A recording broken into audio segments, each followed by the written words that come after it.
Fala pessoal, Rinaldo aqui mais uma vez e hoje a gente vai falar sobre uma API do Java que são os executores. Para quem está vendo esses vídeos aqui como uma playlist, esse vídeo aqui faz parte de uma playlist onde eu falo sobre multithread, paralelismo, concorrência. Se você não conhece esses conceitos ainda, eu recomendo que você assista os outros vídeos dessa playlist. Para quem está assistindo na ordem, vocês vão ver que os executores são uma excelente alternativa ao uso de threads.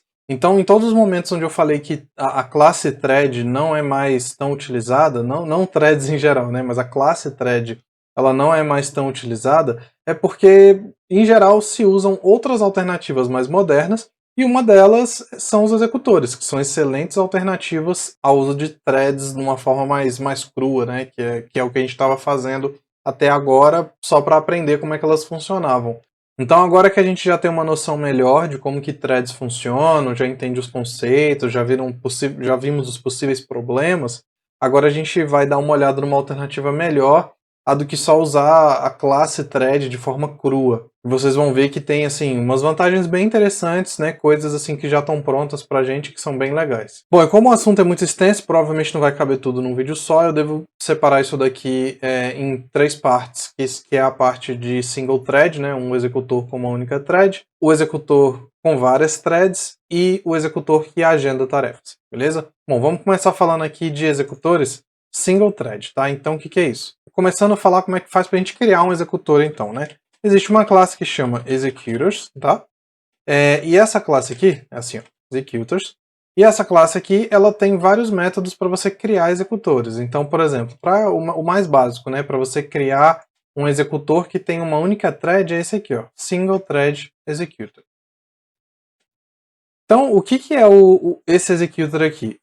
Ele só tem uma única thread, por isso que ele é single thread. Isso não quer dizer que a gente não está usando multithread no nosso programa, porque lembra que, assim, só de eu estar criando esse executor eu já tenho duas threads. Tem a thread principal, que é a thread main, que é a que está executando aqui essa linha 12, né? A linha 12 está rodando na thread main.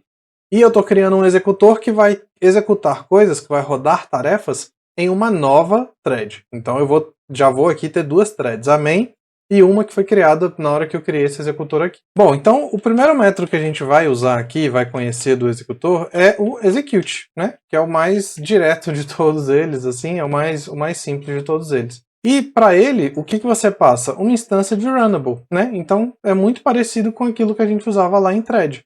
O que eu passo para ele é um runnable. Então vamos criar aqui uma classe, class tarefa, que implementa runnable.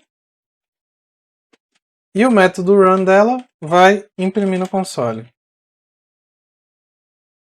Então agora ó, eu posso passar para esse executor uma nova instância de tarefa. Só faltou a gente colocar o static aqui, né? Como é uma classe interna. E agora ó, o meu executor ele vai executar essa tarefa que executa o quê? O que está dentro do método run. Então se eu mando, esse aqui é o execute, então se eu mando executar esse método aqui, esse programa, vocês vão ver o inscreva-se no canal, que é o executor, né, executando essa tarefa aqui, ó, que é o que está dentro do método run. Então o nosso executor criou uma thread para executar a nossa tarefa e executou essa nossa tarefa aqui em outra thread. Eu vou mostrar para vocês que de fato isso daqui executou em outra thread, tá? Vocês vão ver que o nome da thread aqui é diferente do nome da nossa thread principal, da nossa thread main aqui, ó.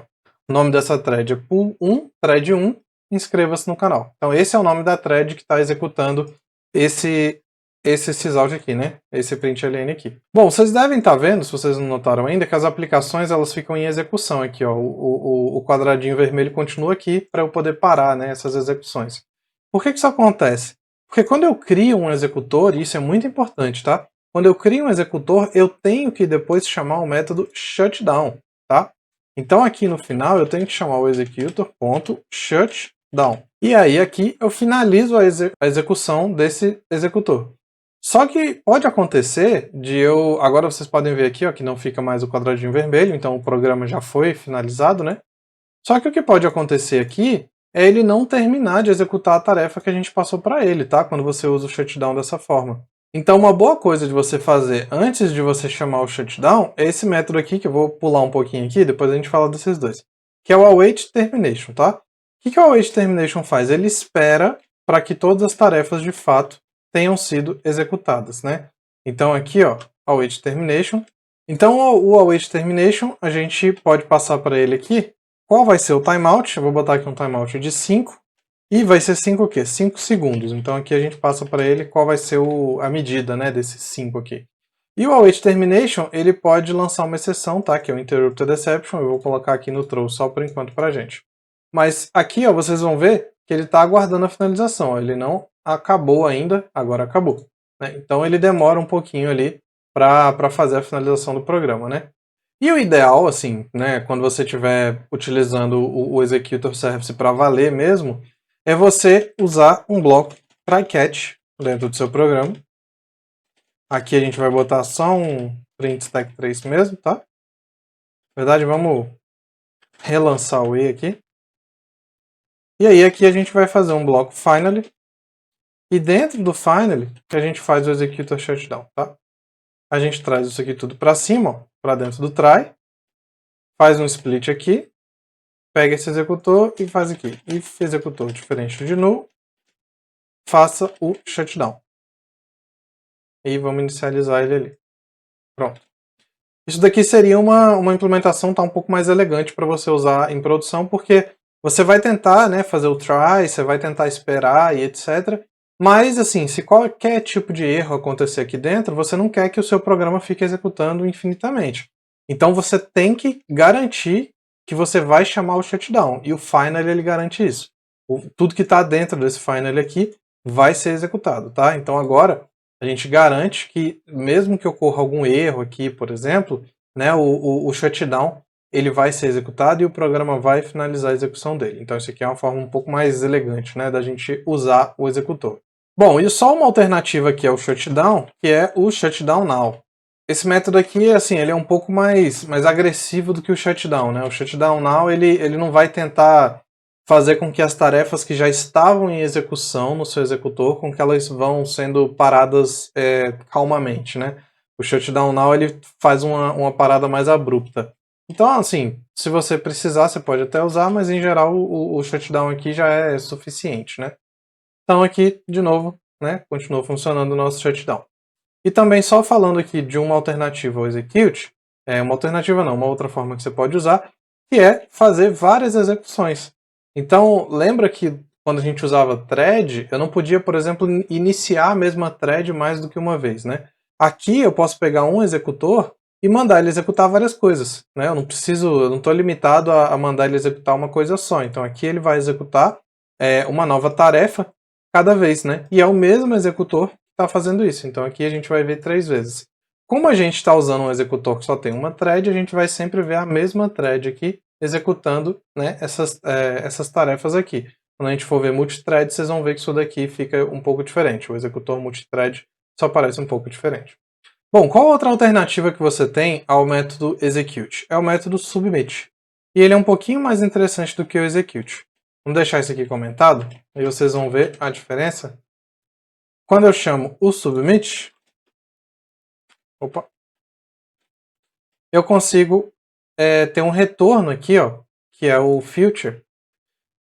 E nesse future eu consigo, por exemplo, em algum momento, né, se eu tiver, digamos que assim, que você não está num método só aqui, né, digamos que você está pegando esse retorno e passando para outro lugar, você está monitorando ele de alguma forma, o future permite você ver coisas como, por exemplo, o is done, que é para saber se a sua tarefa já foi executada.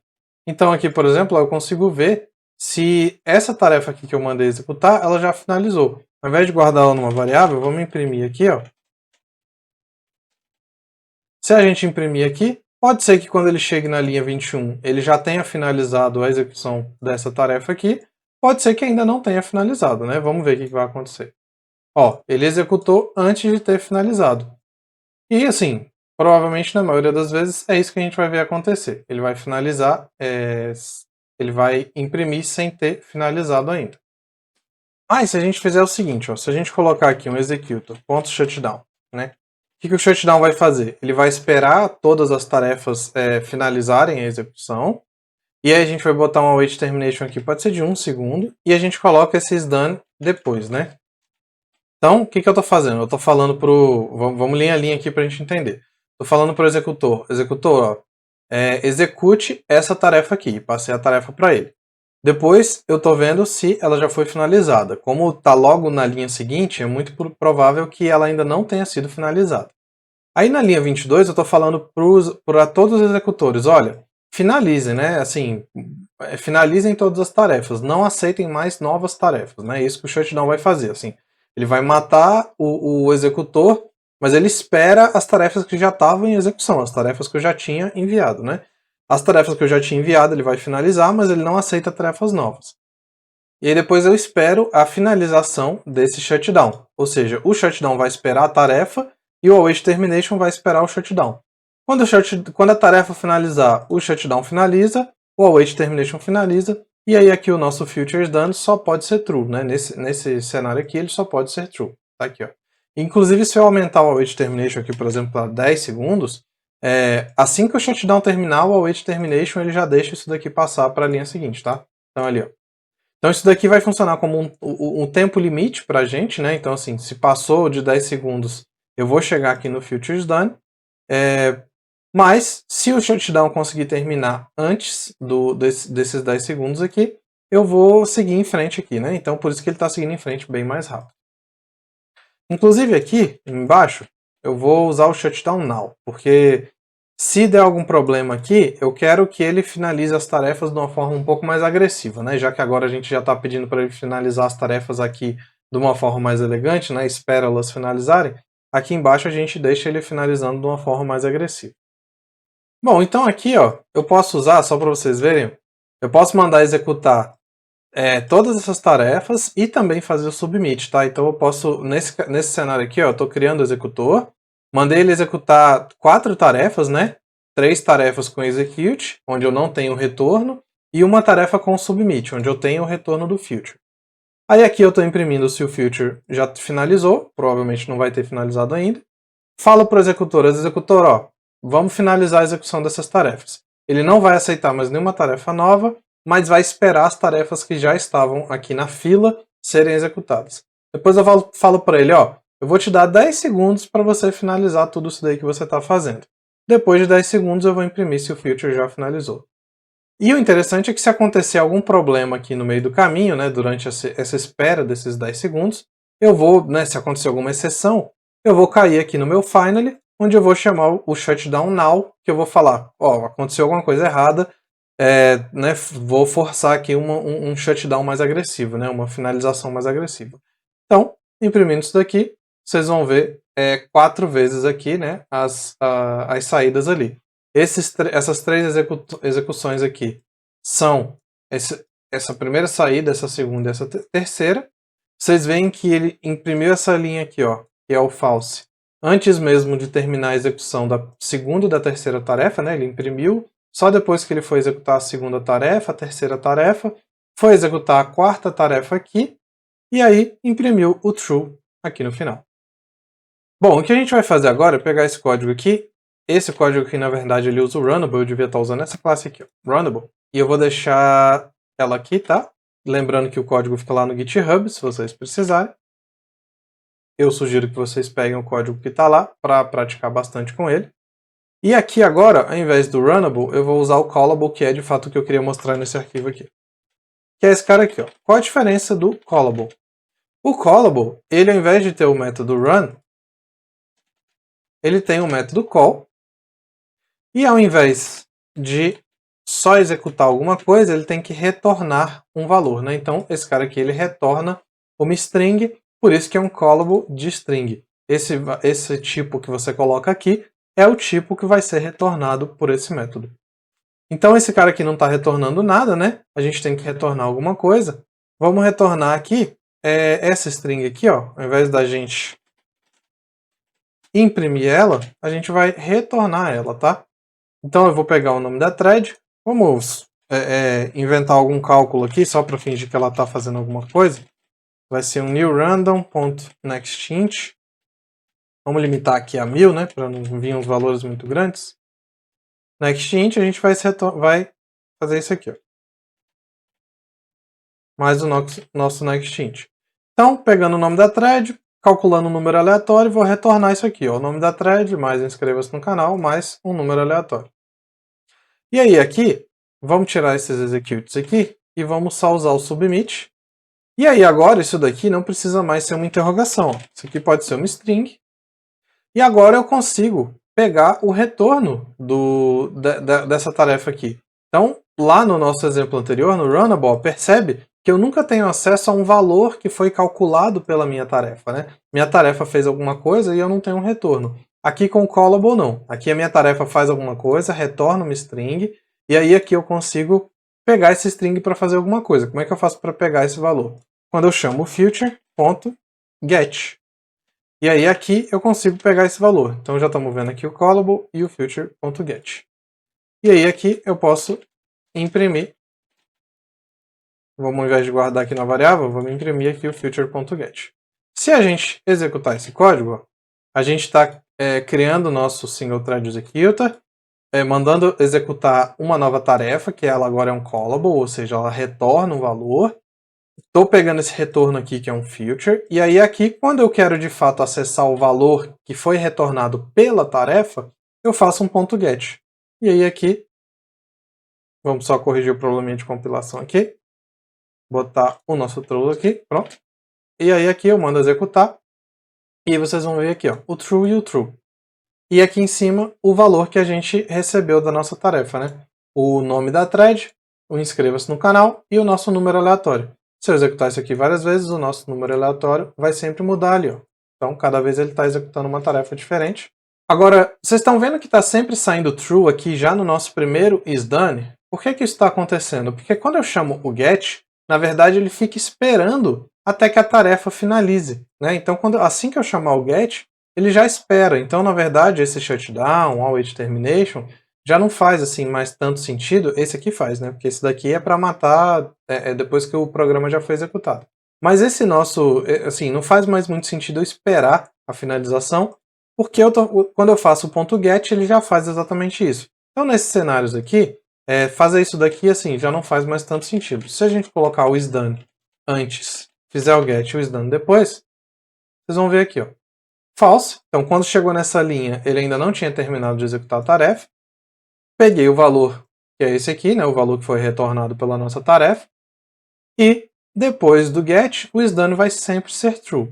Então aqui eu posso executar isso aqui algumas vezes. Talvez aqui na primeira vez esse isDone já seja true, né? Assim, se ele conseguir executar a tarefa bem rápido.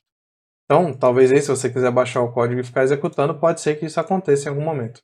E tem uma outra alternativa ao get, que é o get com um timeout. Então, assim, se o get, quando eu chamo ele, ele fica esperando a tarefa terminar de executar, tem uma alternativa que é o quê? É o get passando um timeout aqui dentro. Então, eu vou esperar no máximo 1 segundo, né, para essa tarefa aqui terminar a execução. Eu posso usar o get com 1 segundo, e aí ele vai esperar no máximo 1 segundo. Aqui ele vai sempre executar em menos de 1 segundo, né? Vamos colocar aqui, por exemplo, um sleep aqui, ó. Um thread sleep aqui dentro de 1 segundo. Então, aqui pode ser que ele já caia numa exceção. Quando o future não retorna depois do tempo, né, depois do limite que a gente colocou aqui, desse timeout, a gente tem uma exceção. Então aqui ele fala, timeout exception. Então eu coloquei um tempo, eu mandei executar uma tarefa, aí eu falei, olha, me dá o retorno dessa tarefa em no máximo 1 segundo. Como a gente botou um sleep aqui, ela demorou mais de 1 segundo para retornar, e o que a gente teve, na verdade, foi uma exceção. Então você tem essas duas opções. Códigos assim em produção, né, códigos que você vai fazer aí na vida real, geralmente é sempre bom você colocar um timeout, tá? Porque assim, você não sabe quão complexa vai ser essa tarefa. Imagina que essa tarefa pode ter assim muito código, muita complexidade, pode demorar. Então você usar um get assim sem passar um timeout, pode ser que seu programa fique esperando por muito tempo. Se for o que você quer, se você quer que ele fique esperando indefinidamente até o resultado ser calculado, tudo bem. Mas em geral faz sentido você ter um timeout aqui, né? Nem que seja um timeout bem grande, de alguns minutos, né? Se for uma tarefa bem demorada. Mas faz sentido você colocar um timeout aqui para garantir que seu programa não vai ficar aí consumindo recurso eternamente por conta de algum problema, né, na implementação da tarefa, né? Às vezes você implementou a tarefa, mas ela tem uma coisa errada que está fazendo com que ela fique executando por resto da vida ou demorando muito mais do que deveria. Então é sempre interessante você colocar um timeout aí. Bom, pessoal, esse vídeo vai ficando por aqui, tá? Eu só queria passar a parte mais básica dos executores, os métodos ali, ensinar qual é a diferença entre o callable e o runnable, esse tipo de coisa. A parte mais interessante dele, que é de fato a gente colocar um monte de tarefa para executar ao mesmo tempo, né? A gente usar múltiplas threads, fica para o próximo vídeo, para esse aqui não ficar muito longo, ok? Valeu por ter assistido mais um vídeo, deixa um curtir, um comentário, se inscreve no canal, tudo aquilo que você já sabe. Lembra-se que você pode apoiar financeiramente o canal pelo PicPay ou pelo Apoia-se, e que minhas outras redes também estão aqui na tela. Muito obrigado, pessoal, valeu, falou e até o próximo vídeo.